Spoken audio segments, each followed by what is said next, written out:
Sound the battle cry, battle cry, battle cry. Boots on the field, yeah. We make some noise. We make noise. We make noise. The black and gold swarms with a heart of steel, of steel, of steel, of steel. Tomlin's at the helm, at the helm, at the helm, and it's all so real, so real, so real, so real.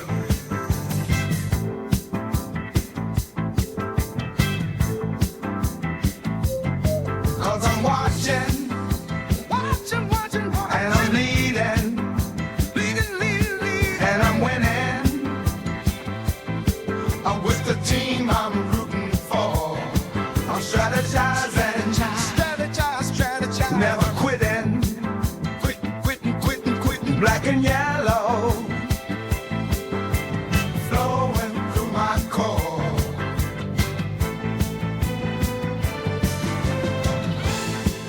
Cause it's crunch time, crunch time, crunch time, crunch time, and the steel curtain, whoa, curtain, curtain, curtain.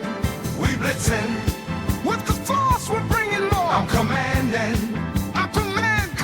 Steel spine vision, vision, vision, vision. Steel city, pumping in my soul.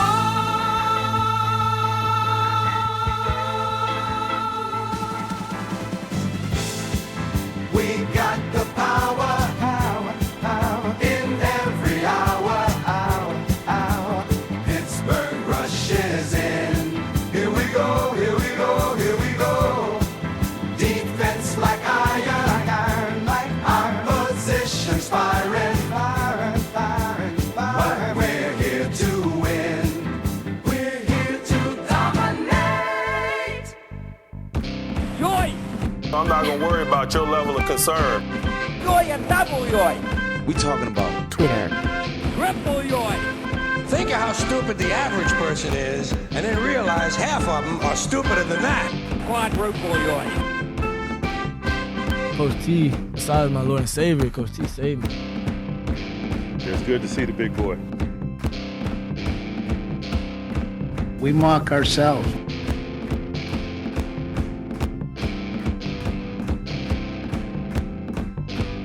In 7 days, we'll forget all about mock drafts. Oh, thank God. Until then, we still are able to tell maybe who the pick will be by studying the mock drafts, the science of the mocking science. It's done some work in the past. Welcome to the podcast that someone on YouTube, that Mark GXN1 on YouTube said is the correct amount of cringe, humor, and absolute train wreck. I have heard so much worse things than that. I will take that proudly. It's what Jin's talking about, the conversation about the Steelers' social media conversation, exposing all your hot and toxic takes. I'm Kyle Kreis. Across from me is Greg Benevent. Hello. In the second half, no, we said mock draft will be in the first half, didn't we? I don't know. Yes, we did. Well, stay tuned to the second half. I think will there even be a show? Maybe. Can we walk off the field before the end of the first half? This will be a voluntary show, like the other. It's as opposed to the ones that they have to do. This is one where it's like, well, we could do it or we could leave. And I'm sure, like most listeners, have already left. Okay, let's get to your hot and toxic takes. Starting with some Tomlin news at Anthony G. Halkias. Anthony G. Halkias II.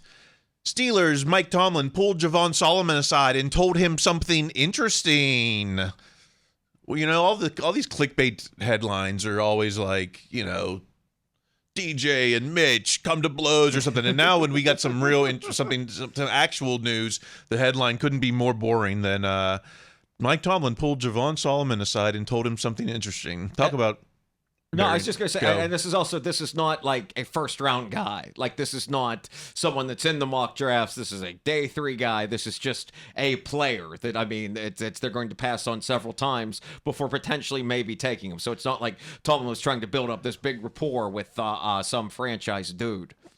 It's an all possibility. You'll never hear the name Javon Right. Solomon again. Right. But he is forever part of the Mike Tomlin folklore now because he got what Russ Wilson got. He got what who else got it? He got what I mean, so many Steelers, Yeah. every Steeler got. He got the Tomlin touch. Let's hear it. I can give you one word. I was like, wow. I was stunned, you know. So like when I'm walking away and I see Mike Tomlin, I'm like, hold on. What? Well, hold on now. This is that guy I just see on TV for years and years and you know he brought me to the side and he whispered some stuff in my ear that I just kind of like it was just kind of like he made me just see the game in different, like, you know, he made me understand just something that, you know, maybe not all people get a grasp of. And I just got a good gravitational pull for him and what he was telling and what he was preaching. Wow. I got some good gravitational pull I want some of this Mike Tomlin gravitational pull. So Tomlin whispered something into his ear that totally made him see the game in a different light, totally transformed his understanding of the game that few others in the game will ever experience. Right. You know, the Tomlin touch. What else can you call it? I mean, it's just amazing to me. I mean, here's a guy that's presumably, I don't know Javon's story, but he's probably been playing this more than 3 or 4 years. I mean, some of them are like that. This is a guy who's probably been playing this game his whole life. And then in the span of 10 words, 5 seconds, Tomlin is able to change entirely how the guy views the game. It hit me, and I think this is one of the reasons I might have sent this to you initially, is that what a wonderful compliment to be told about yourself, that someone got a good gravitational pull off of you. I would love for people to say that about me. Wow. Yeah, is that a Tom? That's not a Tomlinism. That was from Javon. Right. Yeah. I mean, that's what I mean. It's like a offshoot Tomlinism, but it's one I hope to incorporate into my own life. Yeah. And to think that Russ got 5 hours of that. No wonder he signed for the Steelers. He got 5 hours of Care Bear stare. What? You know, like, this is just all the more reason why when people were like, 7 years, no playoff wins. It's like, no, it's what Tomlin brings that in spite of the playoff losses, we could lose 3 more playoff games, and if most teams do, but it's what Tomlin brings in this realm. He's the is he like Obi-Wan? Is he Yoda? Is it bigger than that? I don't know. Well, I think it's also, but this is the kind of thing that this shows up with. I mean, we made the joke about this beforehand, but this shows up with every player. I mean, if he's doing this with Javon, whoever, he's done it with a whole bunch of other guys, which is a major reason why so many of them are like, I do want to come to Pittsburgh. I do want to play for Tomlin. It's, they don't even need the heavenly meeting because they had this 20-second meeting, or they went to dinner on Georgia night, or whatever else, or that's how Joe Hayden showed up. I mean, it's that Tomlin does this for everybody on a long enough timeline as a true salesman, for lack of a better phrase, for the team. He's like he's like the spiritual steroids or something. He can just whisper the whisper. He can enhance your entire performance. I got to know what the whisper was. I know. That's a shame that guy never brought it up. No, he was purposely obtuse about it. He was like, I just called my stepdad and said, I just got advice from Mike. Like, yeah, that's what you said. I just got advice from Mike Tomlin. Okay, man. So that's the story of the offseason for me, really, is that the one with one whisper, Mike Tomlin is changing lives. Oh yeah, so. I mean it's and like I said, I mean maybe they do end up with this guy. Who knows? I mean that's really something. All right, so let's get to the guy who's got 5 hours of Tomlin touch stored up. He's like Green Lantern, ready to transform into a Lombardi Trophy. It's time for at Willie Jack 14. Willie Jack, hang it in the Louvre, and we've got a picture of Troy Polamalu in the Lemieux jersey. Russ in the kind of it's a throwback, but I bet it's brand new. That I'm looks sure it's spanking brand new, but it's an old design of the Steelers shirt. Yeah. Sierra, in the black and gold Wu-Tang. She's trying. It's not. Right. I know it's not Steeler gear. No one could slip her a jersey, I guess. Brett Kiesel in the is that a Lemieux or is that a Crosby? I don't know. I mean, I can't see. I mean, but we do know that Kiesel is an actual fan and genuinely supports the team. So it could be anybody at that jersey. It might even be one of those ones without a number, actually. And then DeMar Hamlin, is he wearing his own jersey? He's wearing his own. He's wearing a Penguins jersey with his own number and name on it. But he's Pittsburgh born. He has one. I mean, he has one. Sort of, yeah. So that makes some sense. It's a God. I love this photo. I really did. It's not like when Mike Doherty in my high school bought a jersey, put Doherty on the back. It's much different if you have your own. Yeah, no, this is it's like, why is he, I guess Troy and Russ have a spiritual connection. Why has Troy been hanging out with him all these times? I don't know, but I'm glad for it. I mean, Troy might have had something to do with getting Russ out here, right? I mean, I was trying to think if they ever played against each other, and maybe. When was the Marcus Wheaton game? I don't know if Troy was still on the team at that time, but I think, we were talking about how Tomlin is quite an ambassador for the franchise, but I think Troy Polamalu's a pretty great one too. Yeah, it's interesting that Russ has been kind of spending as much time with alumni as he's been hanging with Harrison and Batch. Right. It's like, are these his peers, or because I don't even think Ben really was like hanging. I mean, even toward the end there, like the guys just weren't coming around. I guess I don't know. And it might be, and that might be part of it. It's like, hey, we're going to get, we're going to circle the wagons again to be a part of this here. Maybe Batch is part of it, and we were never going to know those things. But I mean, we do know in that first Russ dinner was there was also Minka and TJ, which is as strong a connection, which is the locker room. I mean, that's in a real form. I love Troy in the old Lemieux jersey. I mean, that is going back. That's a throwback jersey. And I understand Russ is new to the team, but like no one could give him a Penguins jersey. Yeah, like even just ones, even one of the Vegas gold ones. Welcome to the team. Welcome to the town or whatever. Right. I mean, it's that's. But hey, he was there. He seemed to be having a good time. Good for him. Let's move over to. Do I have Instagram? I asked this last time. Where's the? No, that's not Instagram. Well, we got Instagram. Let's go to Russ's IG. He's not just in the box with Troy. Right. He's with the common man in the stands with center. Is he center? I don't know. Man of many positions on the offensive line. Spencer Anderson. So is this where their seats were? Or were they in the box just to stop by and say hi? I mean, they're 4 strong in these seats. Yeah. So and this was also, there's a pretty good crowd for the Boston game on Saturday, which it still makes me sad when they're in the playoffs. But it's having, so I imagine their seats were here because it's not like there were probably 4 empty and Russ was like, oh, those look empty. Let's go sit in that. So I imagine these were their seats and they went up to the box maybe where Kiesel and Polamalu and DeMar were. So is it safe to assume that Spencer Anderson took the picture of the first one with the? He doesn't get the invite for the picture. It could be. I mean, it's like, hey, maybe it's next time you can make it to the photo too. It's entirely possible with that photo. Keith was like, do we know this guy? Is it? Yeah, no, this guy's on the team. Yeah, we swear. He's on the team. He's not just a fan. Okay, cool. Tag him. Thank you. Yeah. Should follow him after this. Okay, if you think those pictures were epic, then let's go to at Omega Red October. Stagger Lee, pure vibes here. Not since Will Smith and Martin Lawrence and Bad Boys. It's Russ and Fields. Russ has these ridiculous Back to the Future glasses on. Man. Or are those Hitman Heart? I can't tell. I was thinking, I was even going more obscure. I was going V, the ones the aliens used to wear in the 80s.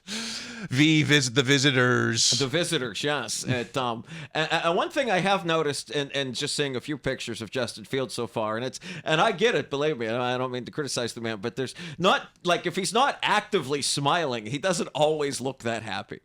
There was a picture of him entering the facility where he kind of look at a face, and I'm like, well, I'd be that way too if I was starting a new job and maybe I didn't know all that many people. And here, again in this photo, it very much looks like, oh, I'm running. Yeah, no, they're not happy to be camera. You know, And like he really might be happy to be there. Some people just just look that way. There's nothing wrong with that. I mean, I'm sure, I look forward to seeing Fields. Everything you hear about him, he's just a wonderful guy. I don't mean to disparage him, but I mean, in these two pictures, one person looks more committed to running than the other.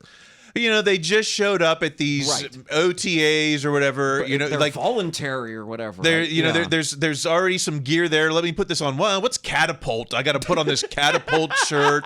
Right.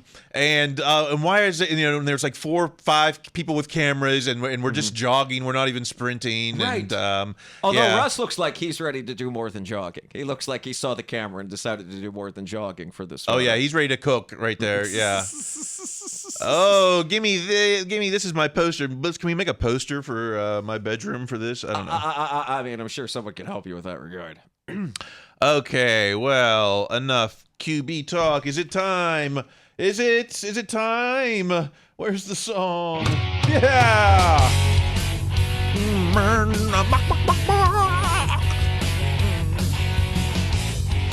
They're doing this heavy metal comedy show, and the only person on an Ozfest lineup isn't on the comedy show. Sorry, I'm just complaining.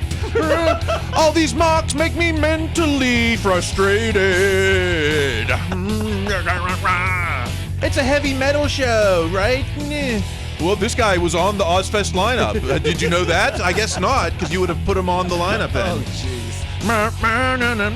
Mock. There's only one way. There's only one way to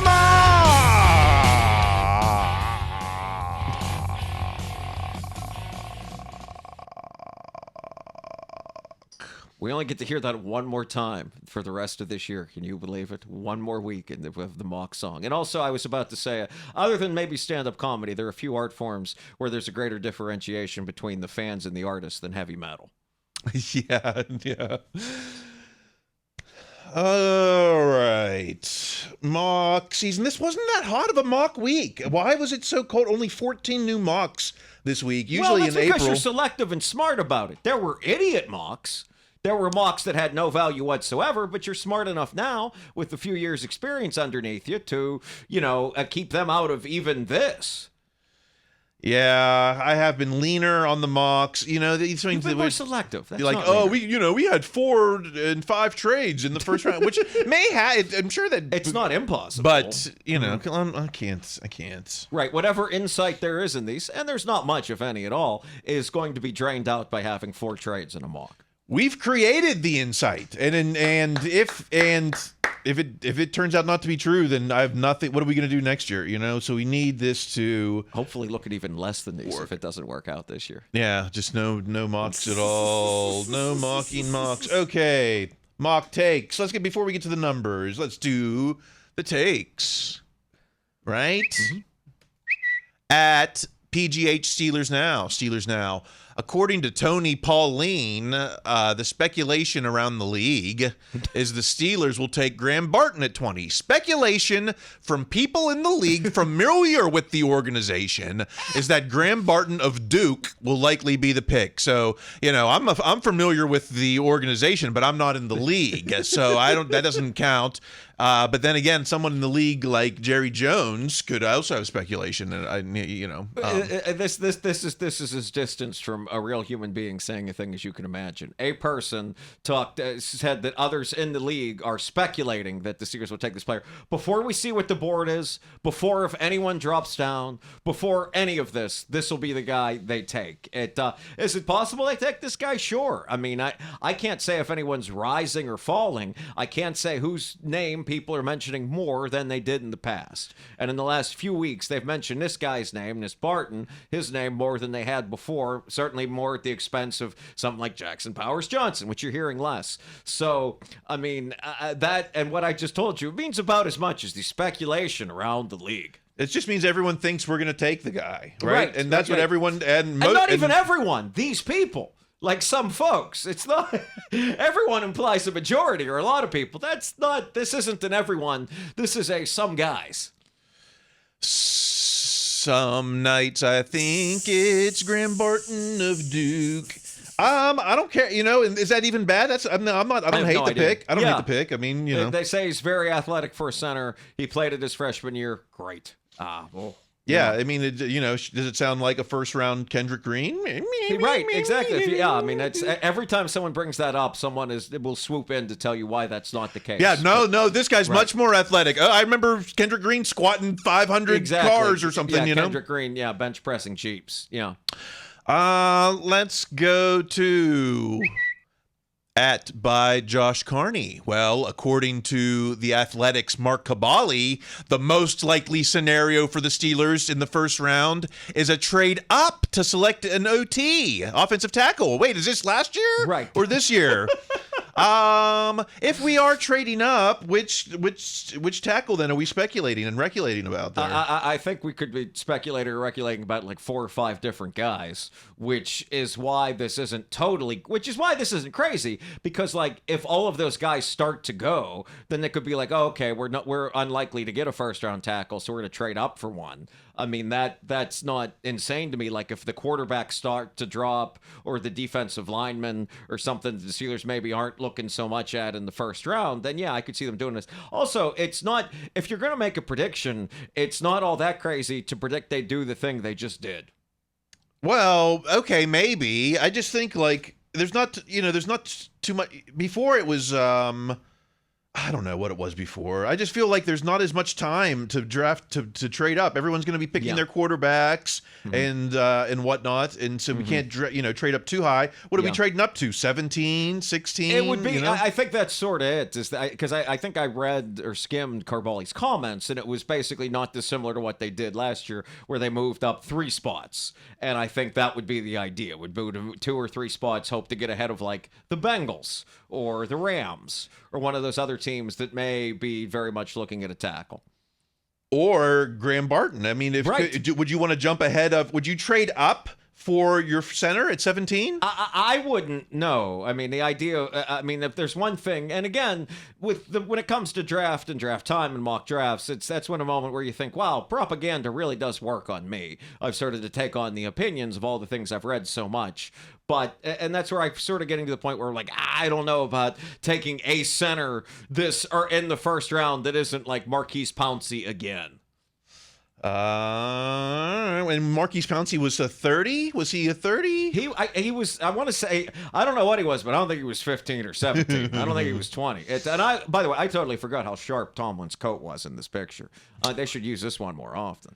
When was this? I have no idea. Yeah, this is the double Blazers. With the metallic blue, that's pretty sweet. Yeah, to be honest, Tomlin is not a Blazer guy. He's not rarely. This is a rare. That's why this was so. Yeah, neat. what was this? Did someone get fired or hired? What was? All right. How about one more take on the draft from at Kyle Beagle? Kyle Beagle. According to Jeff Schwartz, Steelers target Jackson Powers Johnson, a Pittsburgh guy. He is an alum of Reese's University in Hershey, Pennsylvania, okay. which I might have some credits at Reese's University. What? I know I sent this to you and you looked it up. What was Reese's University? It's just merch that they sell on the Hershey's website, you know. So it wasn't like a camp this guy went to where you learned like footwork or something. I mean, maybe this was where it was sponsored by Hershey and they just gave him a bunch of merch. I don't know. Gotcha. I'd love to go to that footwork camp where it's like, yeah, we're sponsored by Reese's cups and yeah, get your bucket of Gatorade and mountain of Reese's cups. Well, I guess this guy is a Pittsburgh guy. He certainly looks like people I've seen around Pittsburgh in this photo. He's probably a very good center, but I mean, if I'm thinking of which centers are the Pittsburgh guy, I'm thinking of Zach Frazier, the one that's actually a Western PA, West Virginia guy. I mean, he went to Mountain. He was a Mountaineer. He grew up in the area. I think he grew up a Steelers fan. I mean, if we're comparing, early round centers that are a Pittsburgh guy, I'd probably go with the one that's actually a Pittsburgh guy. He went to Shooters or Speedies, or is he? Maybe he's too young to. Is that? I'm aging myself. I made a V reference earlier. I don't think you can age yourself. Yeah, today. You're right. The V reference is older than Speedies and Shooters in Morgantown. So let's see, where are we at here on the mocks? We added 14 this week. For where we've hit 100 mocks since St. Patrick's Day. Okay. No new players. We've settled down into our 19 here, but only 2, 4, 6, only about 7 players got votes, got mocking votes this week. So leading the pack with the most mocks, not only this week but all of them, with 26 and 4 new this week, is Amarius Mims. Wow. Tackle from Georgia. 26. That's 26%. We need a 50% threshold to determine our pick. Is our postulate, is our theorem. Sure. Amarius Mims, number 1 with 26. Number 2 with 15. And just only 2 this week. He's kind of going under the radar. Is Jackson Powers Johnson from Oregon. 15 mocks. It's a distant second, frankly. Wow. To Mims. Yeah. And third, with 3 mocks, he was tied at one point with JPJ, but settled into third with 3 new mocks this week for a total of 13 is Graham Barton. And I would have written him off up until the little visit this week, Right. Oh yeah, the fact that he got in under the wire is one of those visits. Thinks like, okay, maybe this guy really is in play. Although it would still break a tradition that goes back to Ziggy Hood. It's just as Jackson Powers Johnson would as well. Yes, true. So Mims would not. Mims would be the Vegas bet. Yeah. Mims has to be the big leader in the clubhouse right now. Is that your bookies.com bets? I think so. With our unofficial partnership that's over the years. What a relationship we've had with bookies.com.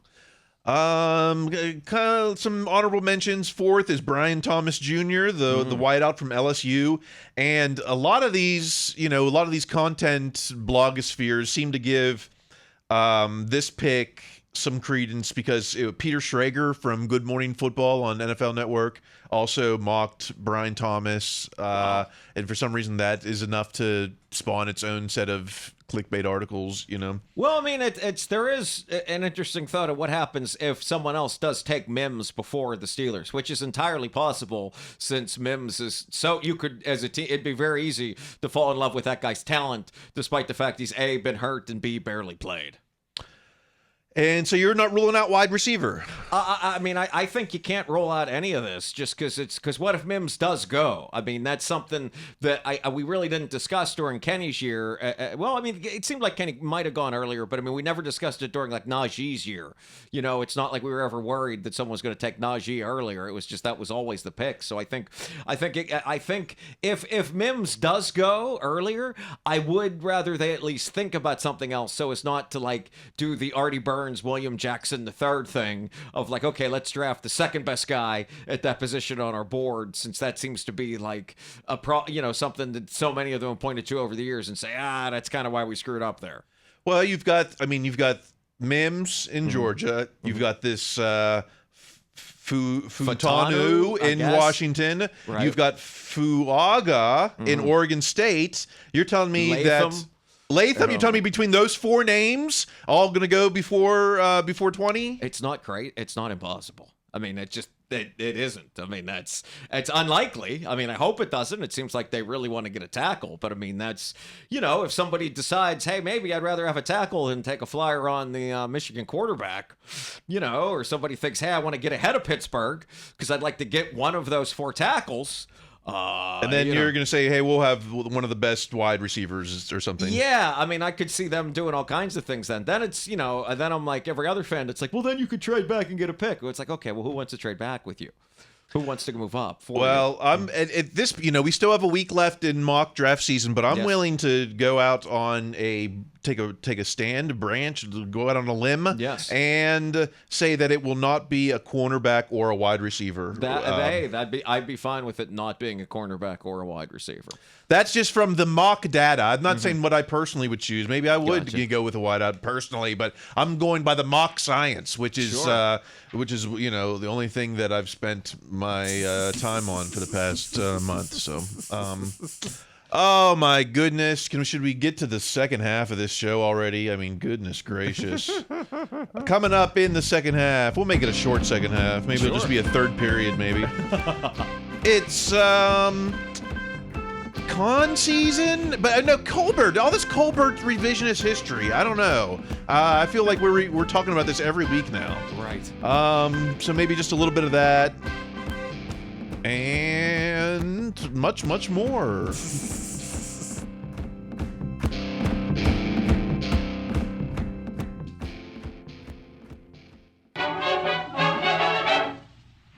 We're from the town with great football team. We cheer the Pittsburgh Steelers. Winning's a habit, no longer a dream. Go get 'em, Pittsburgh Steelers.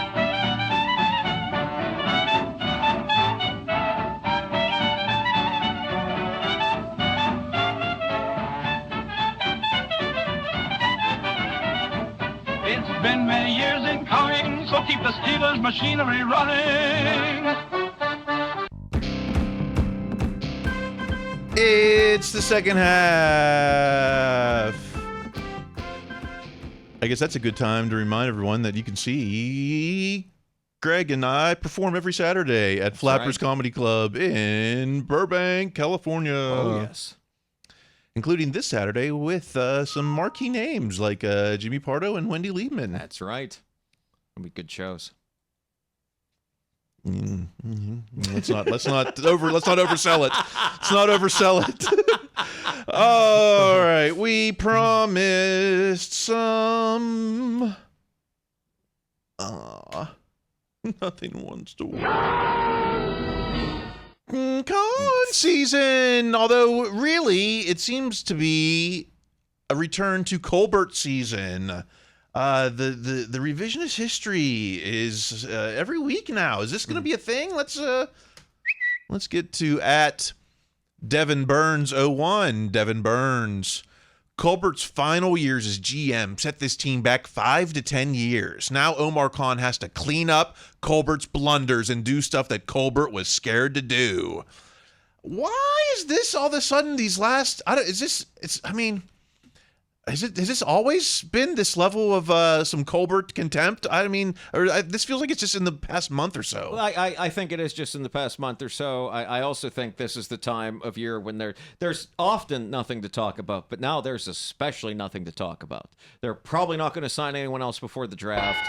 The draft is coming up, but it's not here, and God forbid you don't actually say something online. So I think that people are reacting with a lot of this, and I think so much of these comments, because I mean, I can criticize some picks Colbert made. He didn't set the team back 10 years. That's absurd. No I don't way. think he set it back 5. But I do think a lot of this is when you see these comments, when I think, okay, this is somebody else still working out the Kenny being traded away. I mean, when I see this, that's what I'm thinking, okay, this is what this is really about.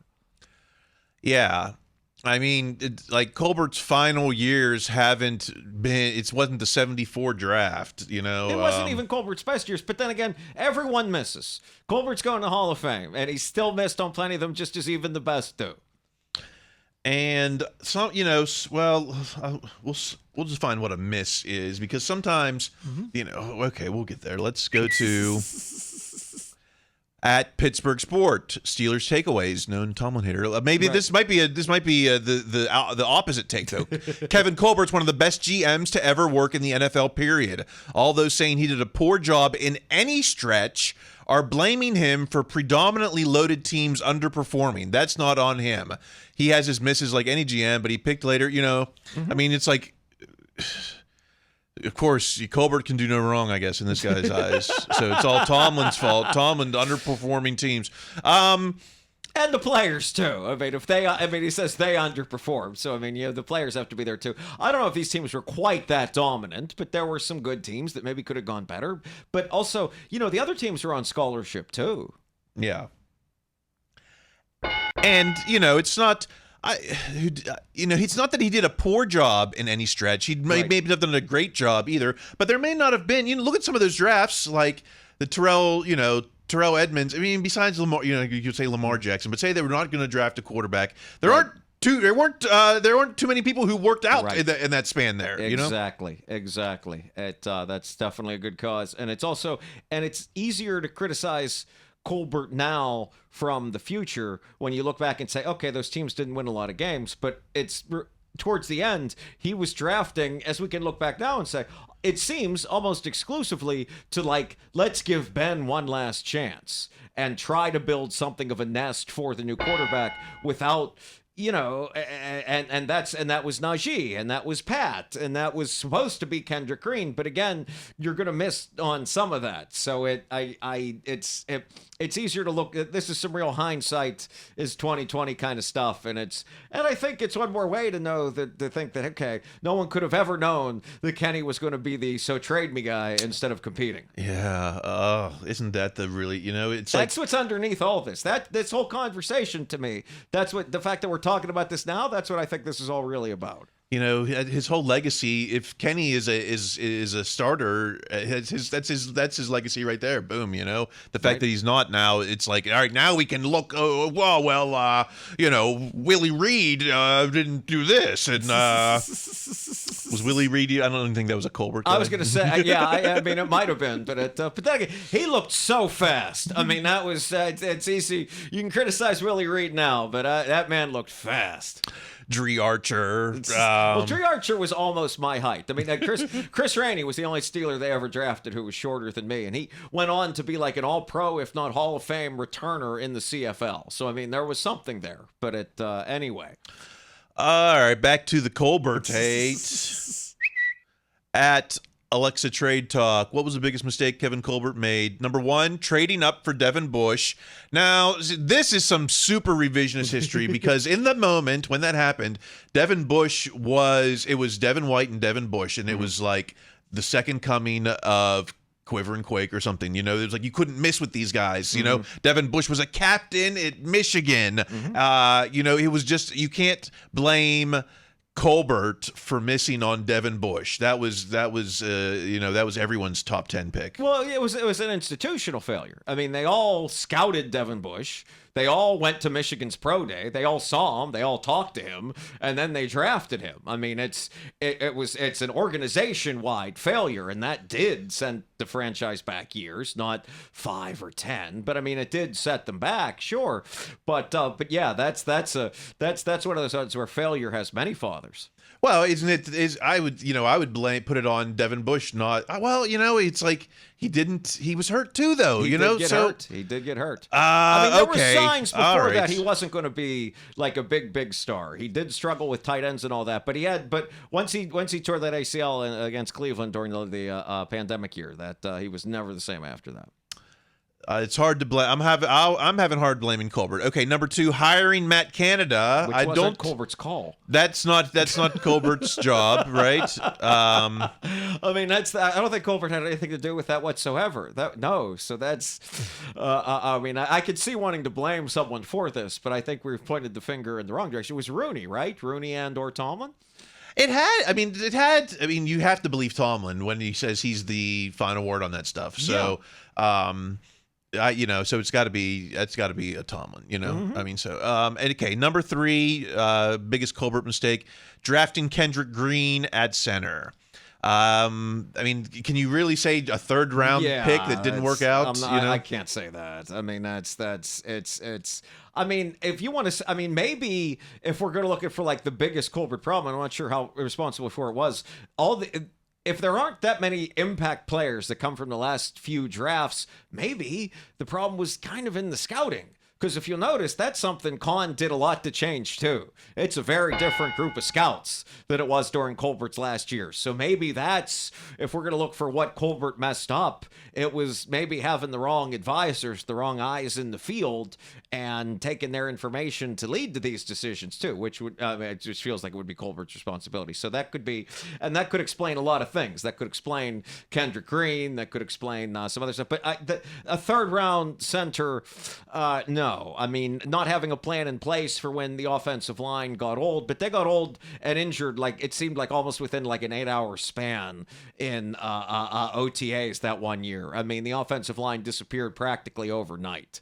I mean, they didn't have a plan for it, but in the NFL, there's only so much you can plan for. Yeah, DeCastro, right? I mean, DeCastro was that was like a big surprise. Yes, and Pouncey's play falling off significantly during this last year. And then you can't replace that offensive line all at once. And so I mean, but I think that this person saying drafting Kendrick Green to center certainly didn't help and was a mistake. But I mean, to say that the 3rd round pick was the biggest mistake feels inadequate. If anything, I look back at that 2021 season, and the Steelers got more production out of their rookie class than maybe any year that it's in the Super Bowl era, with Najee, going over 1,000 yards. Pat Freiermuth, I don't know, what his production was, but he certainly contributed in every game. Right. Kendrick Green started every game that season. Dan Moore started every game. That's your first 4 draft picks, and then I think Trey Norwood in the 7th round had to play a lot too. So,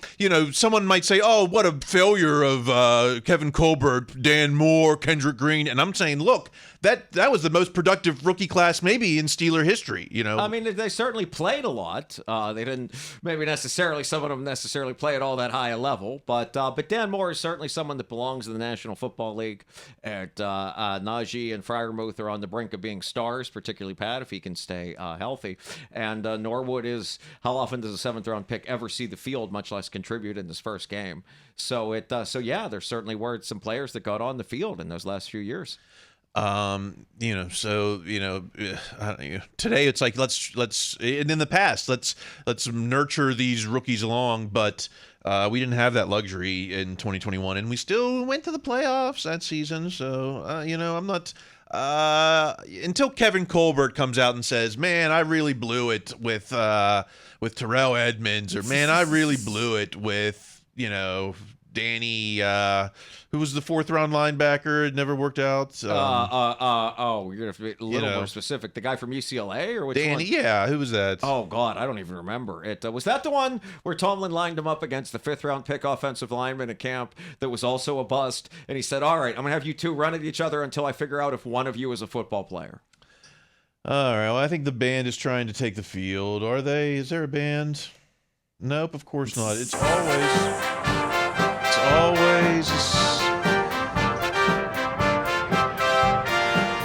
oh my.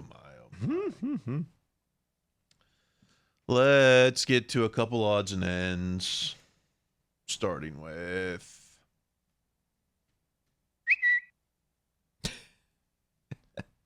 at NFL jersey numbers. Pittsburgh Steelers kicker Matthew Wright is wearing number 8, last worn by Kenny Pickett. That was really quick. And number 8. Will you see 8 Pickett jerseys in Acrisure this year? Oh yeah, because somebody bought that jersey, and not everyone's willing to trade like $100+ jersey for a discounted sandwich at Permane Brothers. So yes, you will see Pickett 8 jerseys at Acrisure. Really? I don't even think you can't wear a Pickett. That's well, I mean, you could wear it underneath something, or you could wear it over something. I mean, people are going to wear them. But when you're out, you're out. When the training camp kicker who comes in for if Boswell's hurt gets the number, you're gone. That is out of sight and out of mind. Yep. It's my quarterback. Not anymore. That's what we've been talking about. I suppose so. All right. I appreciate the one comment we got on YouTube. So if you want to keep the conversation going, I'm on TikTok. I'm at Kyle Kreis. Greg, and you're out there? Yeah, last I'm out there. You can find me, unfortunately, at Instagram. Greg Benevent, B as in boy, E-N-E, V as in Victor, E-N-T. Next week I guess it will be the mock special next week, or we have to wait till after. I guess we'll do the preliminary mock with the numbers, and then the week after we'll see how it compares with the results. Yeah, I mean this be one last look at the mocks, and then they'll actually pick some players, and then we can do the grading to see how everyone did, and the answer is probably badly. You're exactly right. I think so. All right, until next week. When at this point we'll have our first pick, yes. You know, right? You may not even want to listen to next week's show. Why would you? We'll already have a pick by then. Okay. Until then, keep listening to your coach. Be their best selves. That's going to be required. Stay in school.